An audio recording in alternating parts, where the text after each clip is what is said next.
to whatever this is going to be. My name's Alan Cox. Thanks for being here. Say hi to Bill Squire. He's right over there. Hey, creepy hugs. Just angry pirated myself with my beverage. What did you do? I took a sip of my beverage, and as it came down, it backsplashed up into my eyeball. Oh, no. Mary Is it saw the whole carbonated? thing. Oh, she watched the whole thing But it is unfold? lemon tea, so it's not a good feeling right now. So on Wow. Zoom, I watched him take a drink, and then he like shook his head like a dog, and I was like, "Did you just get your drink in your eye? What are you doing?" Hammering. He's like Robert Hayes in Airplane. And he also opened the show with a sex joke. So props to you, Bill. Yeah. Oh, I already took a angry shot to pirate. the eye. Is that what angry pirate is? Yeah. When you take a shot to the eye? And then you kick Why her does in it the have to leg. be angry? You kick her in the leg, and she's jumping around going, "Arr, arr, arr." Is that an add-on, or is that like the OG move?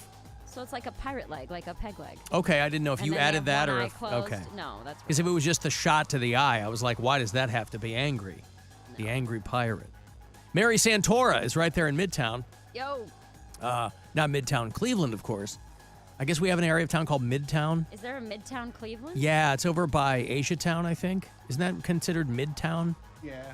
You know, neighborhoods, in order to generate tourism dollars for whatever they got going on, you know, it's not uncommon for them to just take a part of the city and rename it. So they go, hey, now this is the Shoreway, or what, you know, oh, now this one is Midtown or whatever.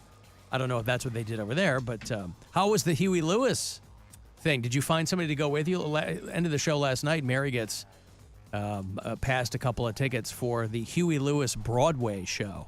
Yes. So it was, I got 4 tickets. I text everybody in my phone. And here's the thing about New York is that it was 5:30 and the show's not till 8. Mm-hmm. But if you're not already in Manhattan at 5:30, you might not be able to get here by 8. You need know every what I minute of mean? that trip. Yeah. Exactly. Like they'd have to be ready to go. That's as getting soon as I ready and text them. leaving. Right. Right.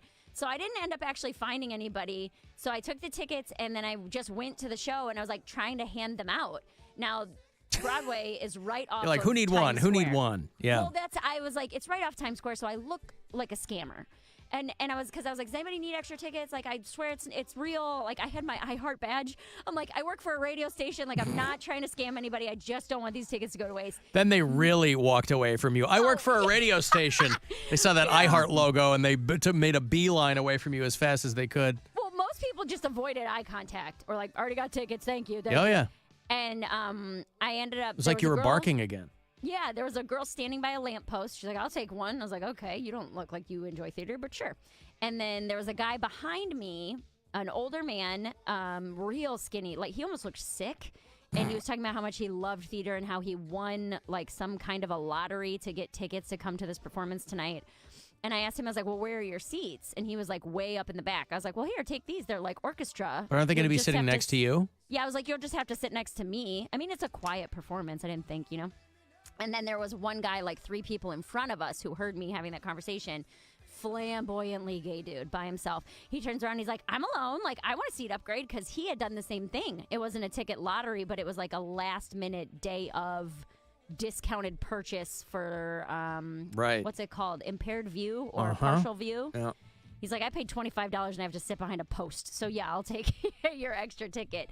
So, me and Dave and Elliot. Well, I didn't know that Huey Lewis had such a gay draw. I know that's one guy, but theater I think it's in Broadway, general. yeah. really? Yeah. In That has a general, gay anything draw? on Broadway. Okay. Well, because he said that. Is there a lot of Broadway shows that don't do anything? Well, the gay guy's name was Elliot, Yeah. and we were chatting more. The old man Dave hated everything. This man complained. I mean, this line's too long. This lady's on the phone. Get out of my way. This guy in front of me's too big. Sir, take your hat off. You're too big to be sitting in front Wow. of me. Like and I was like, man, I kind of wish he would have had the crappy seats. Yeah, that's a Like, theater lover right there. He just wants to doesn't get deserve it. inside. Yeah. But the show was good. It was not. I was expecting like the Frankie Valley Four Seasons. What's that one called? Jersey Boys. Jersey Boys. I was expecting it to be like Jersey Boys, where it's like the tale of Huey Lewis in the news. And that is not what this was. This is like they wrote a musical based off of his music and then like kept the choruses but changed all the other words to fit the musical. Oh, that's weird. It was very weird because it was about like this. The main character is a guy who works. At least I don't think this is Huey Lewis's story. You guys can tell me if it is. I don't the know main his story, character really. is a guy who worked in like a cardboard box factory in Milwaukee, and he's a screw up and he can't do anything right, and he ends up getting fired. And he's like, I'm gonna prove my worth, and I'm gonna be the best salesman at this company. Does he But ever he's utter the also- words schlemiel schlemazel? No. Oh, okay. No, Huey Lewis is also- from New York City.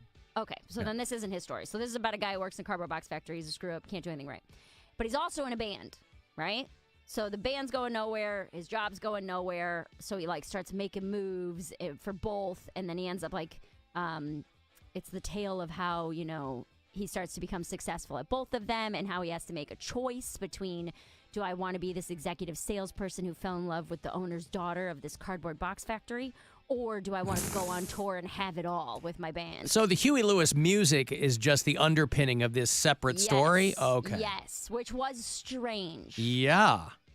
Because I'm telling you, man, they really only kept like the chorus of the songs Okay. and the melody, but then they changed the words to make sense for the musical. So then Huey Lewis probably just kind of had a hand in like reorchestrating the music then maybe, or? Maybe?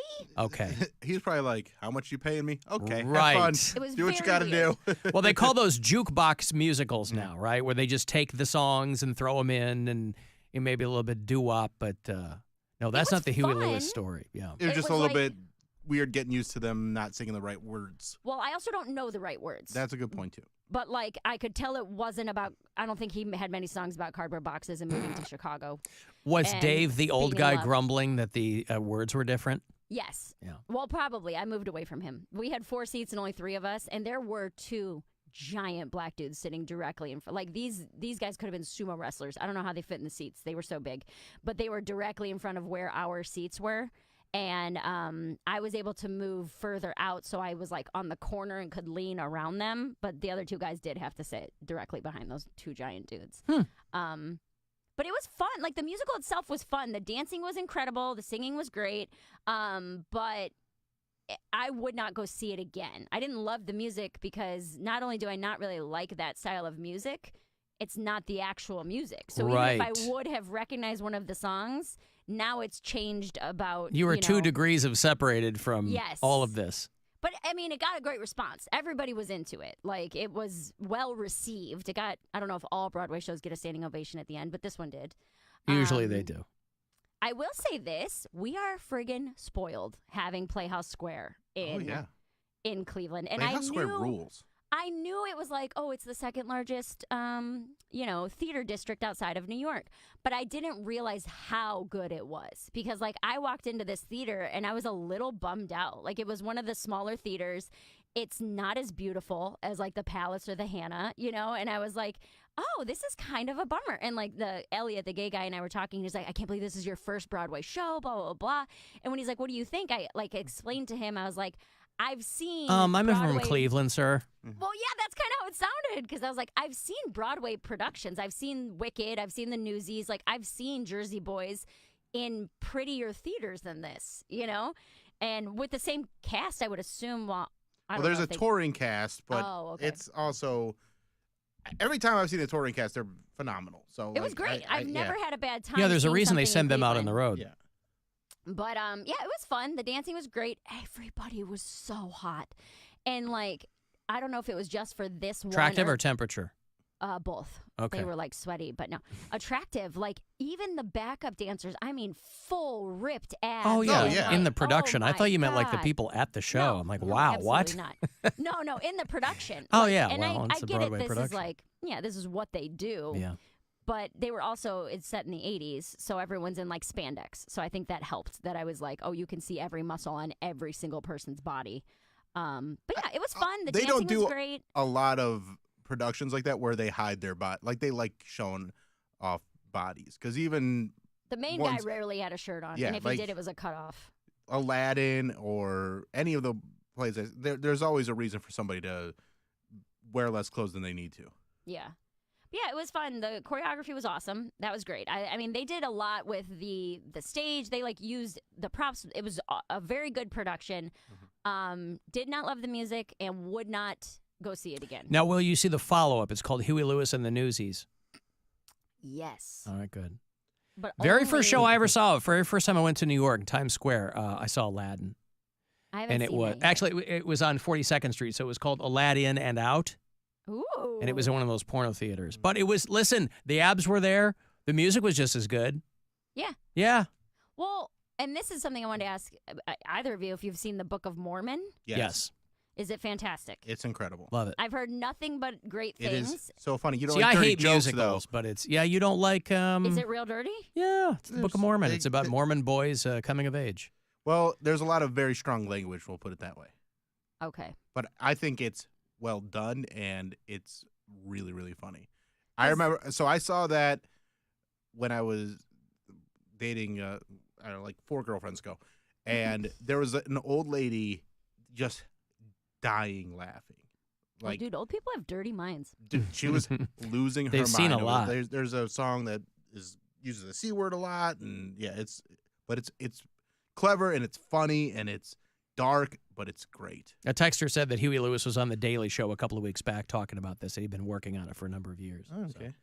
musically So, I and mean- whatever. Well, there you go. You popped your Broadway cherry. It was good. Yeah. I am glad I didn't pay for it. If I would have paid for that, I think I would have been disappointed. But then again, it's not my genre. There were some lines that got huge laughs and applause breaks that I was assuming were lyrics Yeah, to you were like like, Huey Lewis "What?" songs. Yeah, that I was just kind of on the outside of It's this. hip but to it was, be circle. That's not the right word. All right, so you won't go see it again, but No. you were glad you went. 7 out of 10, but only knocked it because I didn't really get it. Like Yeah. performance-wise, music. I mean, it was a great production, but not for me. All right, there you go. 7 out of 10. Mary Santora's Broadway Huey Lewis review. Take that into consideration. I've got to take a break. I'll have more money for you coming up.